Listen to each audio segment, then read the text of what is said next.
You open on the crowd at Arrowhead, and a simple line: this was not a close game.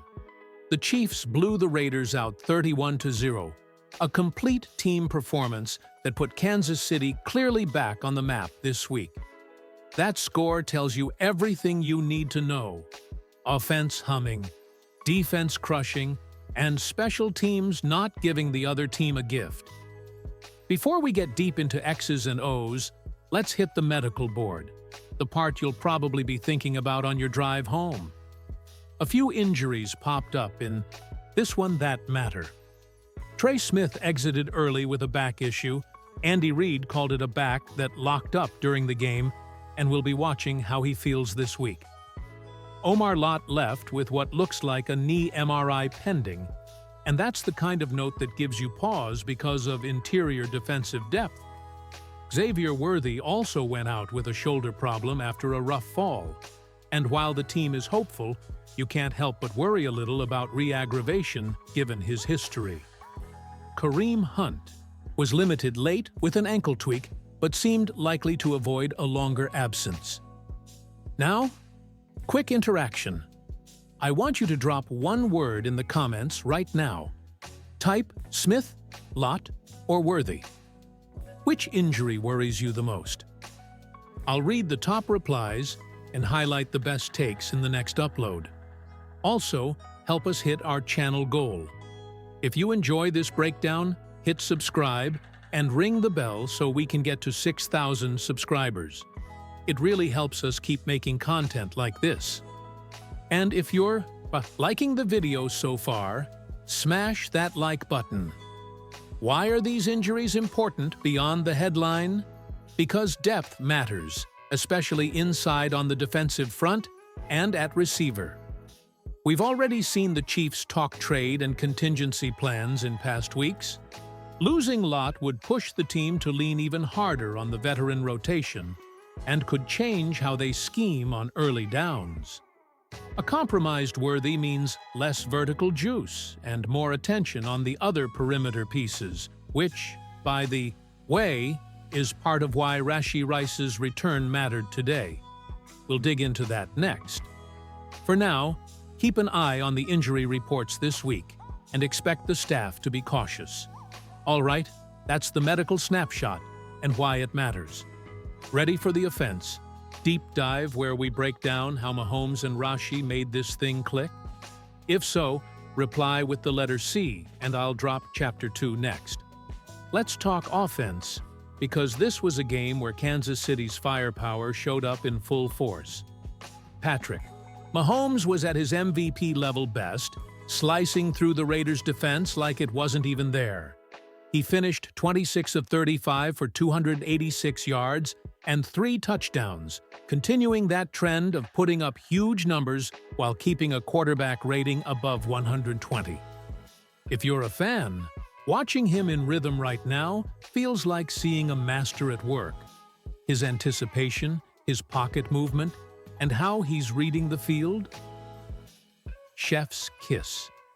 But what made this performance really special was Rashee Rice's return. Rashee caught 7 passes for 42 yards and 2 touchdowns, and it wasn't just the stats. It's what he opens up for the rest of the offense. Look at Travis Kelce, 3 catches for 54 yards, including a huge 18-yard reception early in the game. Would that play have been possible if Rashee wasn't on the field? Highly doubtful. He draws coverage, creates mismatches, and gives Mahomes that extra security to attack defenses wherever he wants. And don't forget about the running game. It wasn't perfect, but it was productive enough to keep defenses honest. Rashard Smith carried the ball 14 times for 39 yards, and he dominated in the screen game, racking up 5 receptions for 42 yards. Every one of those plays pushed the chains or picked up meaningful yardage. It was a career day for Smith, and performances like this are exactly how he's carving out a real role in this offense. Here's what I want you to think about: situational awareness. The Chiefs knew exactly how to attack the Raiders. Short passes to Rice and Smith Kelsey in the middle, Mahomes scanning and exploiting weak coverage. It was textbook, but the timing and execution? Flawless. Even without forcing the deep shots, Kansas City consistently moved the chains, kept the defense on its heels, and controlled the game clock. That time of possession dominance? Over 70% of the game. That's not luck. That's smart football and execution in every phase of the offense. Now, here's a question for you. Do you want more Rashi-centric breakdowns like this in future videos? Type yes or no in the comments. I'm curious to see if fans want a deeper dive into his role week by week. And if you're enjoying this content, make sure to subscribe and hit the bell so you don't miss any of our Chiefs breakdowns. Every new subscriber helps us reach our 6,000 subscriber goal, and it really keeps this content coming. Before we move on, remember, this wasn't just about one player or one phase.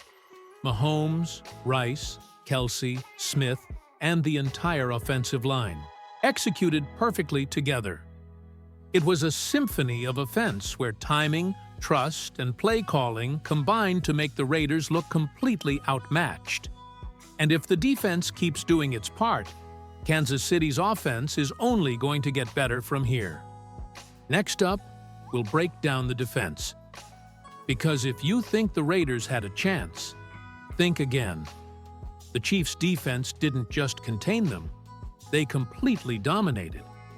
But before we dive into that, smash that like button if you're hyped about the Chiefs' offense this season. Now, let's switch gears and talk about the defense. Because if the Chiefs' offense was a well-oiled machine, the defense was a wrecking crew. This was a 31-0 shutout, and the stats tell the story almost better than I could. The Raiders managed just 3 first downs all game, went 0 for 7 on third downs, and failed their only 4th down attempt. That's domination at every level. Every time Las Vegas tried to get anything going, Kansas City's defense was there, pushing back, forcing errors, and keeping the offense in check. Chris Jones and the defensive line set the tone early. Pressure on the quarterback, stuffing the run, collapsing the pocket. It was textbook interior dominance. But it wasn't just the stars. The rotation players and the back 7 were flying around, making tackles, covering receivers, and keeping the Raiders from even getting a rhythm. Honestly, 95 total yards for the Raiders? That's historically bad, but it shows the level of control the Chiefs had over this game. Time of possession. Kansas City had the ball for over 70% of the game. That doesn't just help the offense. It's a direct reflection of a defense that forces 3-and-outs, turnovers, and limits explosive plays. The Raiders couldn't sustain drives, couldn't run effectively, and couldn't even convert on crucial downs. Every play seemed to favor Kansas City, and this kind of dominance is exactly what championship-level defense looks like. Special mention to Tito, the defensive schemes and game prep. Steve Spagnuolo's unit clearly studied film and executed perfectly. Gap discipline, maintaining assignments, and communicating coverage on the fly kept the Raiders from exploiting any openings. And when they did try to push the ball downfield, the Chiefs' secondary was in perfect position. This game wasn't just a talent showcase, it was a mental and physical statement. Now, I want you to comment below. Which defensive play do you think was the game changer? Was it a specific sack, a critical tackle, or a coverage that killed a drive? Drop the time and play. I'll feature the best responses in the next video. It's always awesome to hear what fans notice that we might miss on replay. And here's the bigger picture. While the Raiders were struggling, this was a back-to-back impressive defensive performance, with Week 6 against Detroit also showing strength.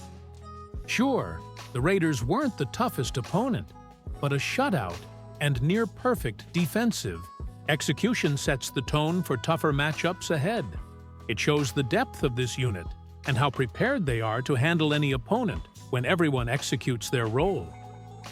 If you're enjoying this breakdown so far, don't forget to subscribe and hit the bell. And if you want these defensive plays analyzed further in a full breakdown, give this video a thumbs up. Every like and subscription helps us hit our 6,000 subscriber goal, and it makes it possible for us to keep producing these in-depth Chiefs analyses week after week. All right, now it's time for the part every fan loves. Winners and losers from this 31-0 blowout. And honestly, this game made it easy on us. One loser, one winner. Starting with the winner, you've got to give it to Brashard Smith. This guy had a career day. And if you've been following me on Twitter, you know I've been talking about him non-stop. He's a 7th-round pick, sure, but the energy and production he brings to this offense are undeniable. 14 carries for 39 yards may not jump off the page, but it's how he contributed to the screen game that makes him special. 5 receptions for 42 yards, almost all for first downs or meaningful gains. Smith has been quietly carving out a major role, and performances like this cement that he's someone the Chiefs can count on in multiple offensive phases. Of course, Rashee Rice and Patrick Mahomes also belong in the winner conversation. Rashee's return opened up the field, and Mahomes? MVP level, consistent, and making every play look easier than it is. And let's not forget the special teams. Clean day, no major penalties, and Harrison Butker made his field goal without incident. Nico Riho and the Gunners also executed flawlessly.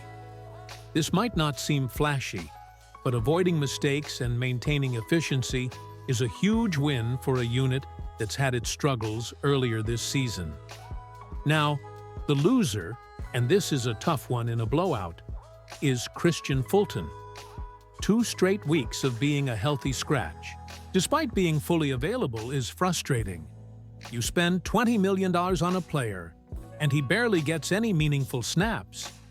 Sure, Noel Williams is performing well and earning his time, but Fulton being sidelined like this raises questions about usage, roster strategy, and whether a trade should be considered before the deadline. It's disappointing for fans who expected more impact from such a high-profile acquisition. Here's a question for you. Who do you think was the MVP of this game? Drop one name in the comments, Mahomes, Rashee, or the defense. I'll feature some of the best fan takes in the next video. And while you're at it, make sure to subscribe and hit the bell. Every new subscriber helps us hit our 6,000 subscriber goal and keeps these Chiefs breakdowns coming week after week. In short, this chapter of the season is proof that the Chiefs are firing on all cylinders. When key players perform, depth contributes, and mistakes are minimized, it's nearly impossible for opponents to compete. But as we always say, roster depth matters, and watching players like Smith rise while others like Fulton sit is part of the ongoing Chiefs narrative. Next up, we'll look at what this means moving forward, injury monitoring, the upcoming schedule, and why this 31-0 performance sets a tone for the rest of the season. So, now that we've broken down the offense, defense, and winners and losers, let's talk what this game means going forward. First, the injury situation will be the biggest story to watch. Trey Smith's back looks manageable. Kareem Hunt should be good to go. But Omar Lott's knee and Xavier Worthy's shoulder are the ones that could affect rotation and strategy in the coming weeks. Keep an eye on the injury reports. The Chiefs have depth, but losing players at key spots could shift game plans, especially in the interior defensive line and wide receiver positions. Looking at the big picture, this 31-0 blowout sends a statement. The Chiefs are clicking across all 3 phases: offense, defense, and special teams.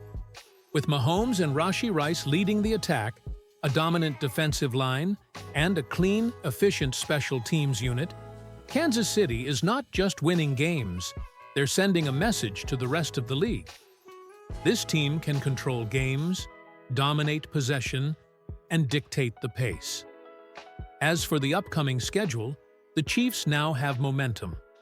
Confidence is high, players are healthy, for the most part, and the coaching staff has proven they can adapt to injuries while still winning big. If this level of performance continues, the Chiefs aren't just playoff contenders. They're a real Super Bowl threat. Before we go, I want you to do 3 things. 1. Hit subscribe and ring that bell to help us hit our 6,000 subscriber goal. 2. Drop a comment below. Do you want a full highlights breakdown from this game in the next video? Yes or no? 3. Smash that like button if you're hyped about the Chiefs' domination and want more in-depth analysis. Like this. That wraps up our breakdown of the Chiefs' Week 7 demolition of the Raiders. Momentum is on Kansas City's side, but the season is long and every game counts. Stay tuned for more updates. And as always, thank you for being part of the kingdom.